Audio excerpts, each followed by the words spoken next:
अखन अहाँ सब सुनि रहल छी लक्ष्मी म्यूजिक स्टूडियो की शानदार प्रस्तुति।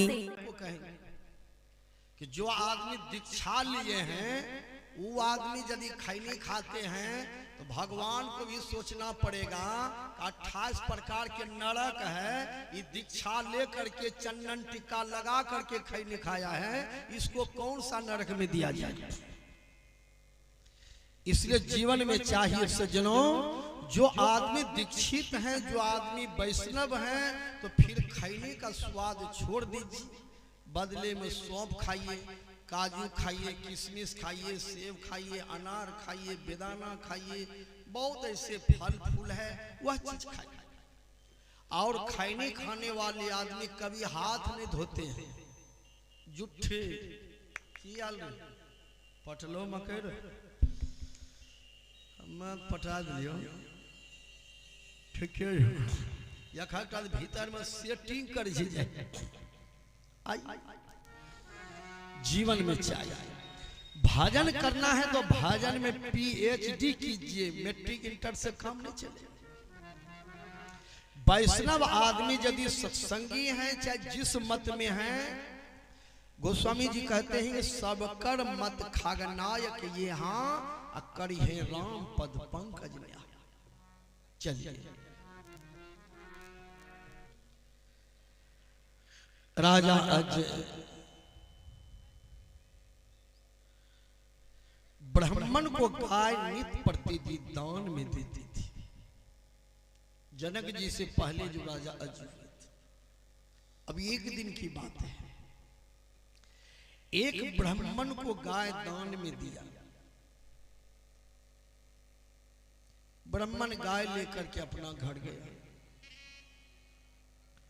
गाय चोरी हो गई। बढ़िया नस्ल की गाय चोरों ने देखा, उसको बर्दाश्त नहीं हुआ,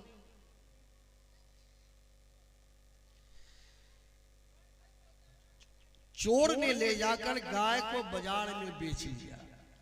राजा अज के मंत्री ने गाय खरीद लिया, इसलिए रोज गाय खरीदते थे, दान करते थे।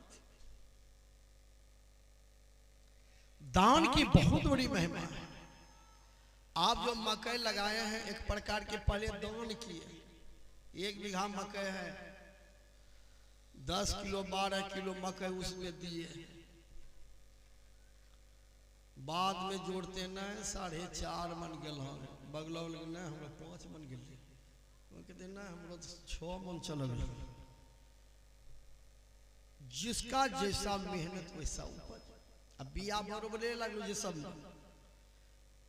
लेकिन मेहनत जकरो जहनो होलो बहनो उपजी।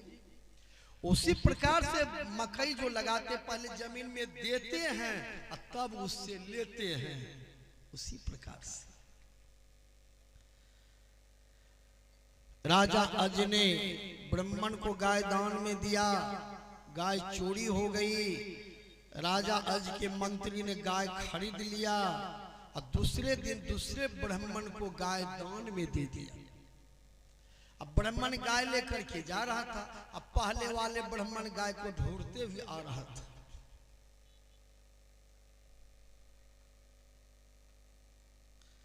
पहले वाले ब्राह्मण ने गाय को पहचान लिया, अब पीछे वाले ब्राह्मण को चोर समझ लिया। अब पूछा उछा कुछ नहीं, देना शुरू। चोर कहीं का ब्राह्मण का वेश बना करके गाय चोरी किया। पीछे वाले ब्राह्मण ने 4 तमाचा जमा दिया। पागल कहीं का हम चोर हैं, हम ब्राह्मण हैं, राजा अज ने हमको गाय दान में दिया है। अभी दोनों ब्राह्मण आए राजा के पास। पहले वाले ब्राह्मण ने कहा राजा साहब गाय हमको दान में दिए थे, गाय चोरी हो गई,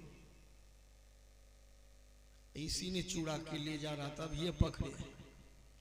अब पीछे वाले ने कहा राजा साहब अब ये आप हमको गाय दान दिए हैं कि नहीं दिए? गाय हम ले जा रहे थे, उल्टे हमको मारा पीटा है। राजा सोचने लगे ये गलती हम कैसे कर दिए। दोनों कह रहे गाय मेरा है तो मेरा है। और राजा कुछ सोच रहे थे और दोनों ब्राह्मण में इतना मारपीट ईटा पत्थर चला तो दोनों लहू लुहान हो गया। दोनों का राम नाम सत्य। आकाशवाणी हुई, है राजा आज आपके दरवाजे पर 2 ब्राह्मणों की मृत्यु हुई, आप फैसला नहीं कर सके, अब आपको सांप शरीर में जाना होगा, सर्प बनना पड़ेगा, यही पाप के चलते। देखिए, सिर्फ पंचायती करने में देर किया, गलती नहीं किया, सिर्फ देर किया तो उसको सांप का शरीर। और जो गलतियां पंचायती करते हैं उसको बताइए कैसा सजा मिलेगा। अभी का पंचायती सही का दूध पानी का पानी नहीं होता। गरीब आदमी तो पंचायती नहीं हो, गरीब आदमी कोई सुनहा वाला नहीं बेचारा। पंचायती करने में देर किया तो आकाशवाणी में कहा कि अब आपको सर्फ बनना पड़ेगा, जो गलती पंचायती करेंगे उसका क्या होगा। लोभ में, लालच में ठीक है। इसलिए जीवन में चाहिए, पंच भगवान के स्वरूप होते हैं, आपको दूध का दूध, पानी का पानी फैसला करना चाहिए, पक्षपात नहीं।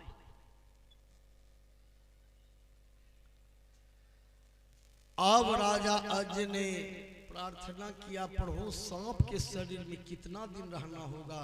कहा जिस दिन तुम्हारे परिवार के लोग सत्संग कराएगा, भगवान की कथा कराएगा, उसी दिन तुमको सांप के शरीर से छुट्टी मिलेगी।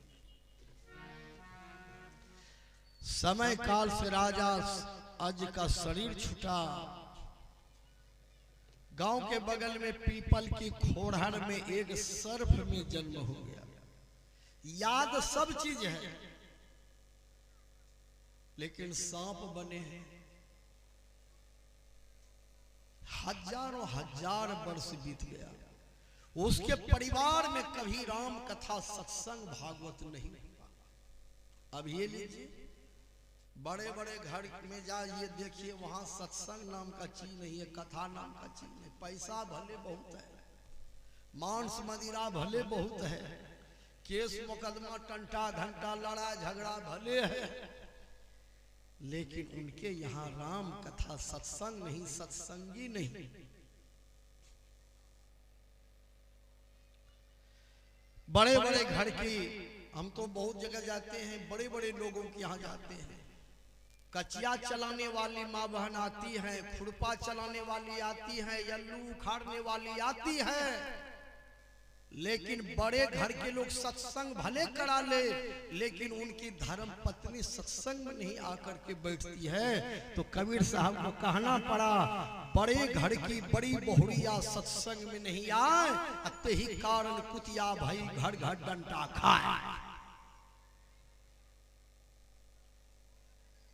ये कबीर साहब का जजमेंट है, फैसला।